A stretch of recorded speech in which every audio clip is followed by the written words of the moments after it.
In this video, we're going to be looking at data structures for computer science.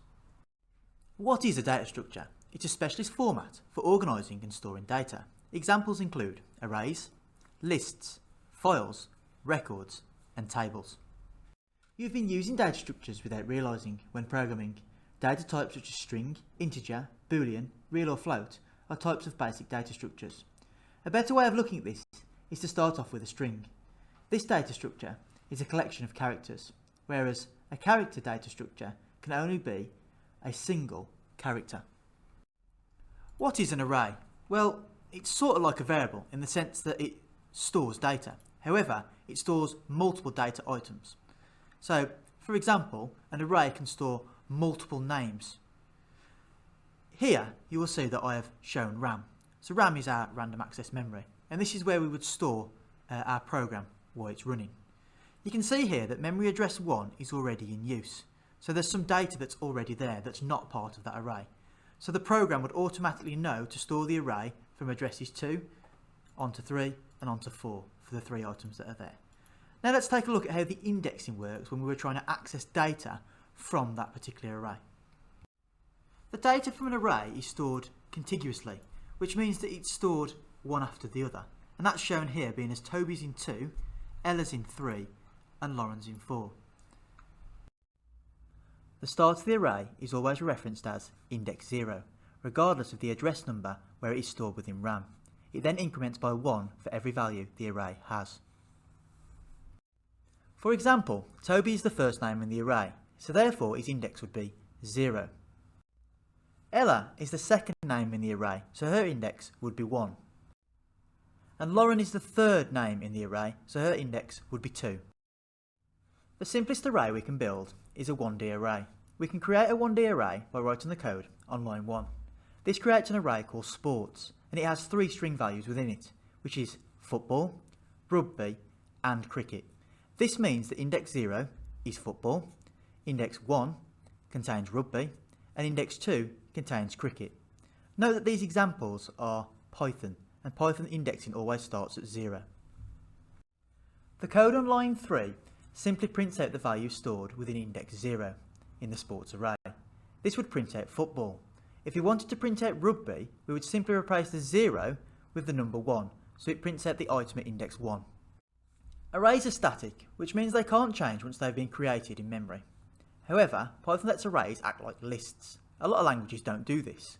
When you run the append procedure on line 5, it moves the entire data structure to a new part of memory and adds the empty index. Once we've created the new entry in the array, we can add a new value. This code on line 6 assigns the value hockey to the index 3 in the array. We can also modify the contents of the array by simply writing the index number of the array, and the new value is shown in the box highlighted in green. As well as 1D arrays, there's also 2D arrays. You can look at a 2D array a little bit like a table. It has 2 sets of indexes. The one index represents the row, and the other index represents the column. The code on the right shows one way to populate a 2D array. The diagram on the bottom left shows the indexes for the outer array. You can see that there are 3 indexes, 0, 1 and 2, which contains arrays inside of them. Index 0 contains the values football and 100. Index 1 contains the values rugby and 222. And index 2 contains the values cricket and 301. You can now see the index for the second array inside of the first array. For example, index 0 contains an array with 2 indexes inside of it. Effectively, it's an array inside of an array. You can print various parts of a 2D array. If you wanted to print the entire content stored in the first array at index 0, you'd run the code highlighted in red. If you want to print a specific value in an array, you would run the code highlighted in green or blue. The table on the right shows an easy way to identify an item from a 2D array. An alternative way of creating an array is shown in the code on the right. This creates an empty array of a specific size. The part of the code highlighted in orange creates the number of columns in the array. These are also known as fields. This is shown in the table at the bottom of the screen. We also need to specify the number of rows in the array. This is also known as records. You can see this at the bottom as shown in the table in red. To populate the array, you use the codes between lines 5 and 10. We need to specify the column index and the column row. This then assigns the value to this location in the array. To summarise, arrays have a static number of related data stored together in the same slot within memory, which is obviously your RAM as shown here.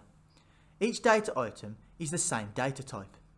The data items found have indexes, and they can be identified using these. Indexing usually starts at 0. This isn't always the case. Your exam may specify that it starts at 1. I'll explain this in a moment. Arrays can be multidimensional, for example, a 2D array. Although array indexing usually starts at 0, in some of the exams there's been cases where they've specified that indexing starts at 1.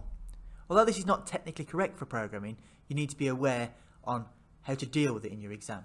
So here in the red example, you can see that this time the indexing starts at 1. So football's at 1, rugby's at 2, and cricket would be at 3. So therefore, if your exam specifies indexing starts at 1, this is how you would do it.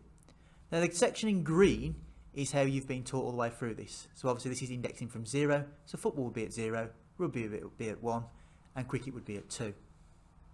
Here's an example on how to write an array in pseudocode. If you want to take a longer look at this, you might need to pause now. Here's a visual way to remember how 1D and 2D arrays work.